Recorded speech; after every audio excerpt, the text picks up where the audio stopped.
Can one speak of fair and democratic elections? Well, it depends what is the measurement of fair democratic elections and what are your standards. Serbia is not a consolidated democracy as Germany is, even though there are certain political problems also in German society still existing. Our democratic standards and practices fall short of that higher standards, and Serbia is mostly considered as an unconsolidated democracy or even as a hybrid regime. So basically that we have also at the same time characteristics of an autocratic regime, but also some democratic procedures still in place. So we do have elections that is going to be relatively free, but not relatively fair. What does that mean? Basically that the one party that is in power, even though they are in a coalition of other smaller parties as well. They've been in the government since 2012. They have very strong control over the state's institutions and over most of the national level media in the country. So basically they have a lot of power in the information sphere. So, and they can also use lots of state resources for their own political party goals in the elections. So at the same time, that is an uneven field in which the political parties need to compete, but also there is some kind of a space for competition, mostly because it is free to take part into elections. You can have candidates that are independent from the ruling party in the government, and we hope to have stronger position after these elections compared to the previous. So far, would you describe it as a fair competition, how the parties treated each other? I think there are several layers to these problems. The first is the opposition and government coalition layer, which basically government is using lots of its media strength to completely demonize the opposition, which is not something that is unheard of. Usually all the political parties in the government always say that they are the greatest, their achievements are very efficient, and if there were not government in the country, that everything would fall apart.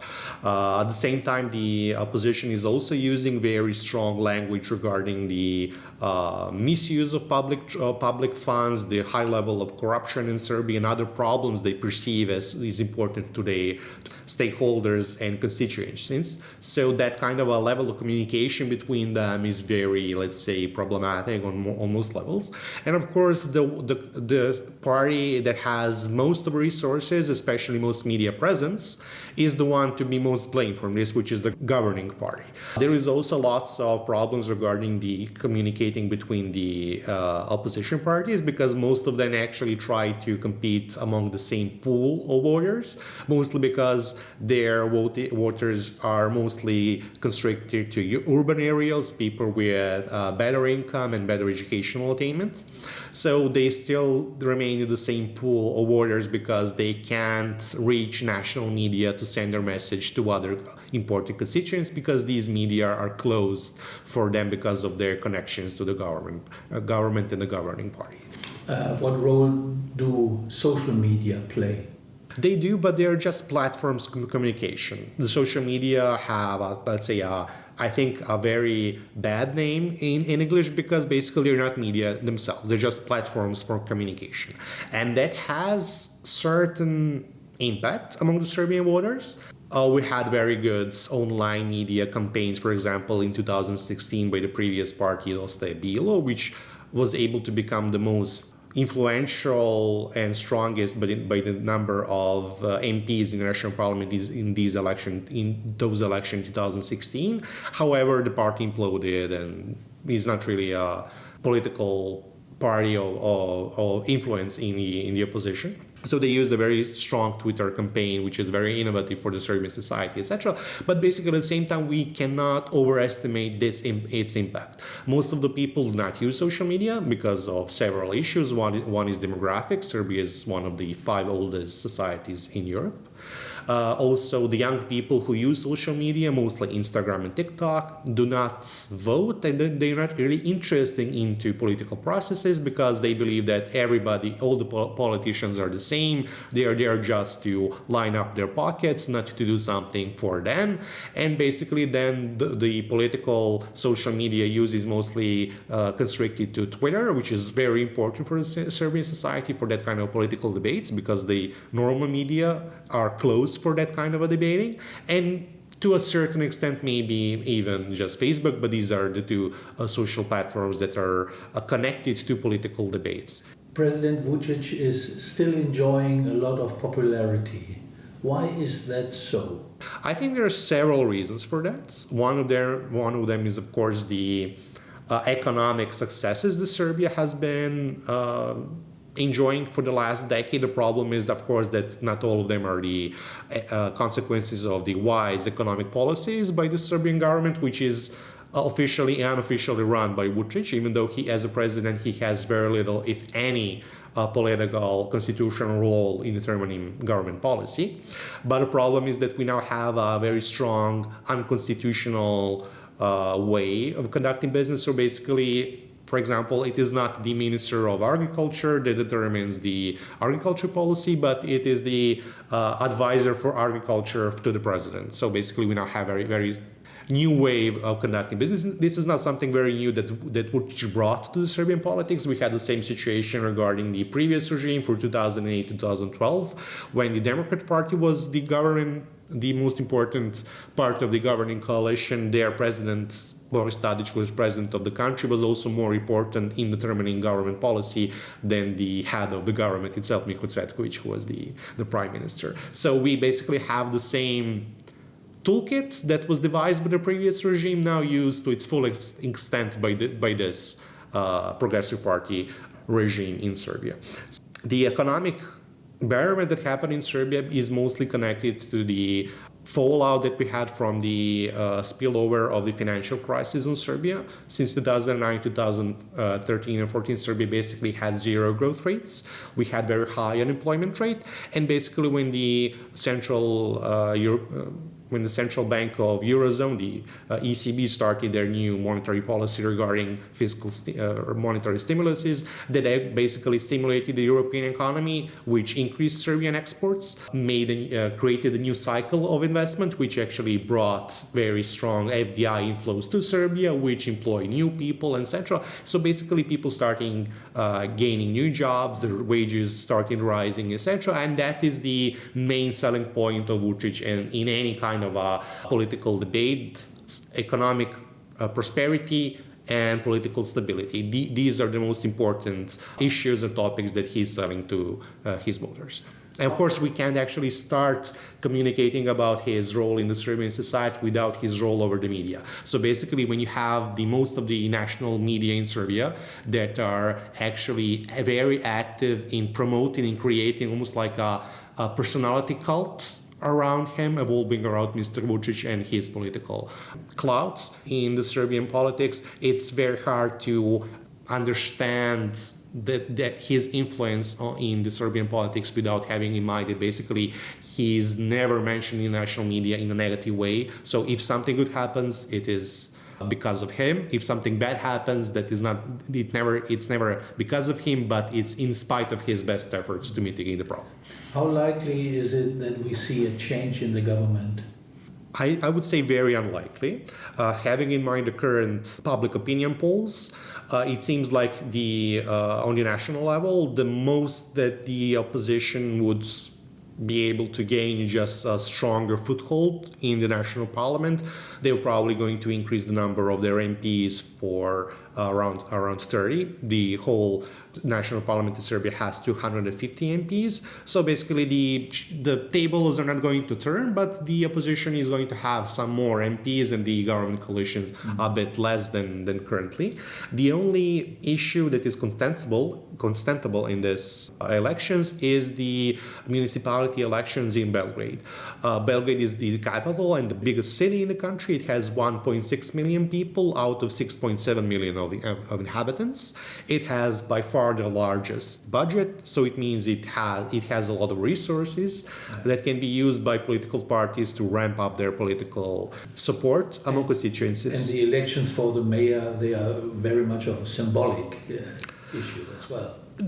Oh, yeah, on a certain level. For example, there are no direct elections for a mayor. Basically, you vote for the city assembly, and then the assembly votes for the mayor, which is the same thing as we have on the national level. But it is symbolic on a certain level that basically since 2014, the SNS party and its satellites in the wider coalition have been emanating that aura of invincibility because they won each and every elections, usually with a landslide, and this would probably be the first elections that if they receive a defeat, that is going to have a psychological effect on many of the voters because some of the voters in Serbia always vote for the one who is going to win. We even have estimations how many voters like this are behaving, and etc. Also, there are lots of people who do not vote because they believe that the government is always going to win. But after this, when they see that the government is vulnerable, they might start rethinking their involvement in the political processes. So therefore those Belgrade municipality elections are very important, and there is a very strong possibility that the opposition is going to win Belgrade, at least with a small majority. It depends, of course, on their possibility because there are several party lists on Belgrade, if some of them is going to surpass the 3% vote threshold. If not, because of the way of the election system is in Serbia, these votes is going to be redistributed among the other parties that were able to get over the threshold. And only there are one or two party groups that are oppositions that in the opposition arena that are near that kind of a threshold. So basically, if they lose, it's going to be a bigger blow for the opposition than for the government. And also, there is a big question if the two biggest poles of the opposition in Belgrade, one is those more progressive, pro-European group of parties, and the one is more nationalistic, more pro-Kosovo type of political parties, if they're going to be able to cooperate on the local level in Belgrade to create a governing coalition or not. Talking about the opposition and coming back to the national elections, how stable is this alliance for Serbia against violence? Currently, they seem fairly stable, which is, let's say, a very interesting position because in the previous election cycle, most of these parties that are in that kind of a alliance now were also aiming at the same target groups of people. So basically, therefore, they were probably fighting among each other more, or at least to the similar extent to the way they were fighting against the government. So I believe this is a very good way of putting their differences aside, at least until the political system in Serbia becomes more democratic and more open for different opinions and ideas. There is also the problem because not all of the political parties that are, let's say, more progressive, more Western in their style of communicating and what their meta-narratives are, which is Serbia as a part of European Union or the wider West, etc., are not part of that coalition. And not only that, the problem is also the political system would enable when the elections are over for this wider alliance to be completely easily dissolved among their party lines. So we'll see if this alliance is going to last longer than the election cycle itself. Some people said, well, it's in a way a bit an election about pro-Europe or anti-Europe. Can one simplify that in that way? I wouldn't say so, because basically it's just that's the question for the opposition. Basically, we have two poles, very strong poles of the opposition. One is more pro-Europe, pro-Serbia in the West, which is personified by the Serbia Against Violence coalition, and the other we had two big let's say ultranationalist or right-wing, also smaller coalitions that are mostly concerned with the relation with Serbia with Russia, and China is kind of antipode to the influence of the EU and the United States in the region, and also they're mostly concerned with the national issues, which is the status of Kosovo as a part of the Serbian territory, etc. So for the most of the voters that are going to vote for the governmental parties that are currently making it, which is the Progressive Party and the Socialist Party, that is not really a big issue of concern, because their parties have been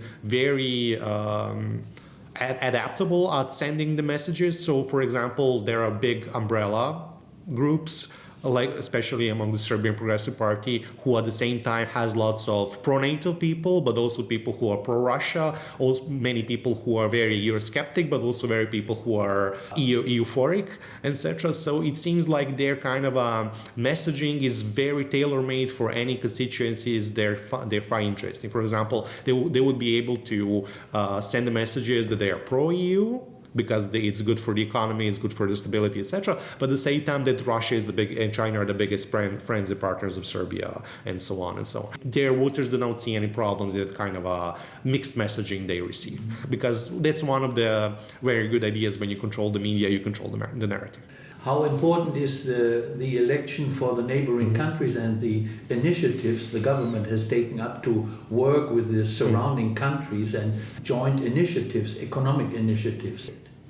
I don't believe it's going to have any kind of effect, because I'm very, let's say, not optimistic about the chances of the opposition to form a new government. So basically, it seems like on the national level, at least, it's going to be the same forces leading the country. Mr. Vučić and his Progressive Party has spent lots of its political clout regarding that kind of a way of infusing stability is their selling card to their partners in the West, European Union, the German government, and their previous very strong supporter, which is the government of the Christian Democratic Union, the part led by Angela Merkel, but also their U.S. counterparts. So basically, they want to have stability, and that's what they're playing a playing card, because they believe that's something that the EU and the US want, which is actually true when you take a look at what is their positions in the region. I believe that we are now actually starting to enter a situation where some kind of a deal regarding the status of Kosovo will be achieved, which has been postponing ever since the 2013 signing of the Brussels Agreement. We basically led to some kind of a better eliminating lots of obstacles on the normalization process between Serbia and Kosovo in the recent decade. The problem is that Serbia basically gave lots of political clout for that. Lots of their institutions that still were independent, especially in the north of Kosovo. But basically, Serbia got nothing in return. Even though we had a promise that the Serbian municipalities would be formed, which would be something like umbrella autonomy for the Serbs living in Kosovo, and we still haven't seen any useful steps being made in that way, mostly because either US or EU don't care about it enough to be able to push Kosovo politicians to do something like that, or they lack mechanisms to do so. So basically, I believe that you can't have a deal between two sides on such a very emotional issue, which is the national sovereignty, both for Kosovo and for Serbia, if one side gets all and the other side gets nothing. So basically, any politician, be it Vučić or somebody else who is leading the Serbia in the future, needs to show to its constituencies and the wider society in Serbia that he was able to get some gain for the Serbian national interest regarding Kosovo, in order to that kind of idea to be accepted among the wider Serbian population. I believe that we are still very far away from any kind of a recognition from Serbia of independence of Kosovo, but it might be looking down some kind of a closer cooperation and normalization process where basically Kosovo will act as an independent state, but Serbia will act as not recognizing Kosovo as an independent state. I think that in current political climate in the region, this is going to be still big, mostly positive repercussions in the region. I don't see any kind of closer and deeper cooperation here in the region, mostly because political elites in some of these countries, mostly Kosovo, but also to a certain extent Bosnia and Herzegovina and Montenegro, do not want to have too much cooperation with Serbia, mostly because of the recent 2 decades of turbulent history, but also because of the way how they're messaging their meta-narratives regarding the nation-building process, which basically means that everything is good if the EU supports it, but if it comes from the region, even though if it's a good idea, we are going to be against it. We see that regarding the Berlin process that lasted for almost a decade and basically has very little, if nothing, as kind of to show for it. At the same time, we do have the Open Balkan Initiative, which is a different regional process for normalization and deeper economic, not political, ties in the countries between Northern Macedonia, Albania, and Serbia that was able to provide deeper integration in a very short period of time. Basically, we now have more integrated labor market, we have better integrated markets in the trade of goods and trade facilitation, because basically we now, these 3 countries recognize each other's phytosanitary standards, etc. Even though there is CEFTA and there is the Berlin process trying to push for this regional market integration, I believe that it's still going to be on a very, very long stick. But for our listeners, I believe that we should also mention the situation. What is the role of the European Union, political parties in the political processes in the Balkans and Serbia especially?